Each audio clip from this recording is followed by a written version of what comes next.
पहले गंडापुर की तकरीर की मुकम्मल हिमायत, सहाफियों के एहतजाज पर मुखालिफत। बानी पीटीआई ने सहाफियों के सामने घुटने टेक दिए। अली अमीन गंडापुर की सहाफियों के बारे में गुफ्तगू को नामुनासिब करार दे दिया। कहा, अली अमीन गंडापुर ने सहाफियों के बारे में जो कहा नहीं कहना चाहिए था। लगता है वो जोशे खिताबत में कुछ ज्यादा बोल गए। मजीद बोले, हुक्मरान सुप्रीम कोर्ट पर हमलावर हैं। अदलिया कानून की हुक्मरानी के लिए खड़ी हो। पूरी पार्टी तैयार है, सड़कों पर आने का ऐलान जल्द करेंगे।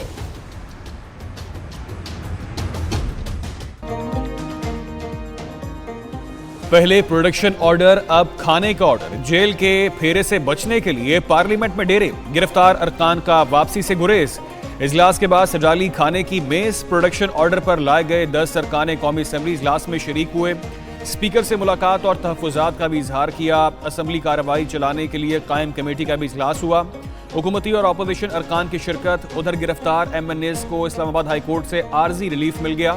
जिस्मानी रिमांड का फैसला मुअत्तल। जलसे की वजह से PTI रहनुमाओं पर मजीद 2 मुकदमात, तादाद 7 हो गई। इदारे और इदारों के बड़े अपनी तौसी की फिक्र में हैं। मौलाना फजलुर रहमान कहते हैं, अदलिया के लिए इनकलाबी फैसले करना होंगे। तब्दीली लानी है तो सही मानों में तब्दीली लाएं। पार्लियामेंट को सुप्रीम बनाना होगा। अदालती इस्लाहात की तरफ बढ़ना होगा। क्या रियासती इदारे को हक हासिल है इसमें सियासी गिरोह बन जाएं? कोई किसी जमात को सपोर्ट कर रहा है, कोई किसी को तौसी देना चाहता है। वजीर कानून का फौजदारी कवानीन में तरमीम करने का ऐलान।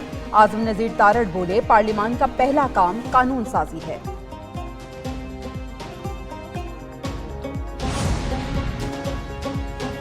गंडापुर का अफगानिस्तान से खुद मुज़ाकरात का ऐलान। रियासत पर हमला है। कोई सूबा किसी मुल्क से बराह रास्त मुज़ाकरात नहीं कर सकता। वज़ीर आला खैबर पख्तूनख्वा ने मुल्क की सलामती को दाव पर लगाया। वज़ीर दिफा ख्वाजा आसिफ का सख्त रद्द-ए-अमल।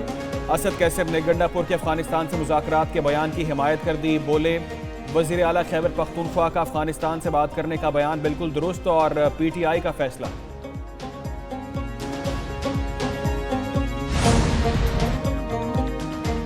मुल्की मईशत में मजीद बेहतरी। शरह सूद में 2% कमी कर दी गई। स्टेट बैंक ने मॉनिटरी पॉलिसी का ऐलान कर दिया।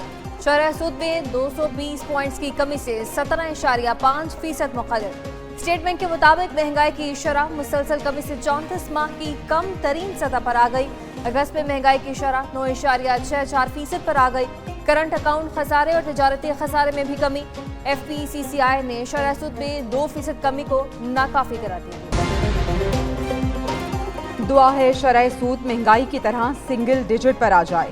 वजीर आजम शहबाज शरीफ का काबीना के इजलास में इजहार ख्याल। कहा, शरह सूद में कमी से मईशत को फायदा होगा। अपने पांव पर खड़े होकर कर्जों से जान छुड़ाना होगी। IMF से बातचीत अच्छे अंदाज में चल रही है। बिजली के शोबे और FBR में इस्लाहात पर काम कर रहे हैं।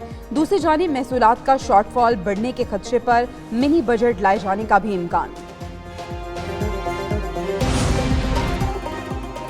आलमी मार्केट में खाम तेल की कीमतों में कमी। पाकिस्तान में अवाम के लिए बड़े रिलीफ का इम्कान। पेट्रोल की कीमत में 11 रुपये 70 पैसे फी लीटर कमी मुतवक्के। हाई स्पीड डीजल 11 रुपये 91 पैसे सस्ता होने का इम्कान। मिट्टी का तेल 8 रुपये 30 पैसे। लाइट डीजल 9 रुपये 50 पैसे फी लीटर सस्ता होने की तवक्को। 16 सितंबर से पेट्रोलियम कीमतों का ऐलान वजीर आजम की मंजूरी से होगा।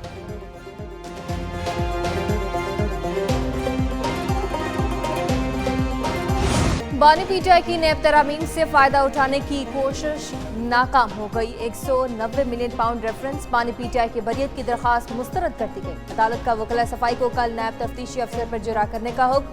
उधर तोशाखाना केस 2 की समाअत स्पेशल जज सेंट्रल की अदालत में होगी। स्पेशल जज सेंट्रल अमजद इकबाल रांझा की तबादले की दरखास्त। शाहरुख अर्जुमन स्पेशल जज सेंट्रल नामजद। तोशाखाना केस 2 के लिए FIA के JIT भी तश्कील। बानी PTI को 16 सितंबर को तलब कर दिया गया। बानी PTI का मिलिट्री ट्रायल होगा या नहीं, वफाकी हुकूमत से वजाहत तलब। इस्लामाबाद हाई कोर्ट ने बानी की दरख्वास्त पर एतराज़ात दूर कर दिए। रजिस्ट्रार ऑफिस को दरख्वास्त पर नंबर लगाने की हिदायत। जस्टिस मियां गुल हसन ने रिमार्क्स दिए, हर तरफ सियासत हो रही है। कह रहे हैं अभी कोई केस नहीं, लेकिन आगे हो सकता है। हाई कोर्ट में मजीद समाअत 16 सितंबर को होगी।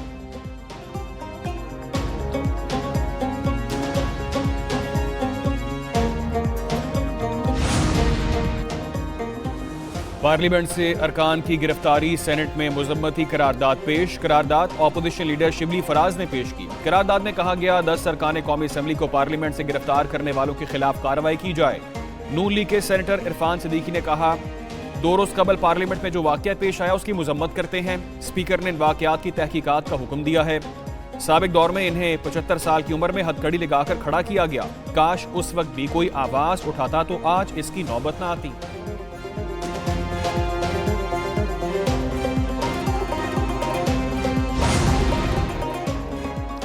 बानी पीटीआई को मुज़ाकरात की कहीं से पेशकश ही नहीं थी। अली अमीन गंडापुर ज्यादा देर वज़ीर आला नहीं रहे। सेनेटर फैसल वाडा के प्रोग्राम एक पेज विद फरवा वहीद में बातचीत। बोले गंडापुर तब तक वज़ीर आला हैं जब तक बानी पीटीआई जेल में है।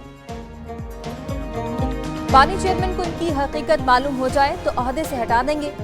सूबे खड़ा होना शुरू हो जाए तो पाकिस्तान का वजूद क्या रहेगा। ये चाहते हैं कि जबान पर एक झगड़ा खड़ा करें। NA 171 रहीम यार खान में ज़िमनी इलेक्शन, वोटों की गिनती और गैर हतमी गैर सरकारी नताइज की आमद का सिलसिला जारी। अब तक के गैर हतमी नताइज में पीपल्स पार्टी के मखदूम ताहिर रशीद की बरतरी। PTI के हिमायत याफ्ता हसन मुस्तफ़ा दूसरे नंबर पर मौजूद। नशिस्त PTI के हिमायत याफ्ता आज़ाद रुकन मुमताज़ मुस्तफ़ा के इंतकाल पर खाली हुई। पोलिंग के दौरान मुख्तलिफ मकामात पर झगड़े के वाक़यात। RO ऑफिस के बाहर पुलिस की भारी नफरी तैनात। वज़ीर आज़म शहबाज शरीफ से वज़ीर आला सिंध मुराद अली शाह और सैयद नवीद कमर की मुलाकात। वफाकी हुकूमत के सूबा सिंध में जारी तरक्याती मंसूबों पर बातचीत। वज़ीर आला सिंध ने सिंध की तरक्की में खुसूसी दिलचस्पी लेने पर शुक्रिया अदा किया। वज़ीर आज़म से नून लीग खैबर पख्तूनख्वा के पार्लिमानी वफ़द की भी मुलाकात। मुख्तलिफ शोबों के तरक्याती मंसूबों की पेशरफ्त के हवाले से आगाह किया।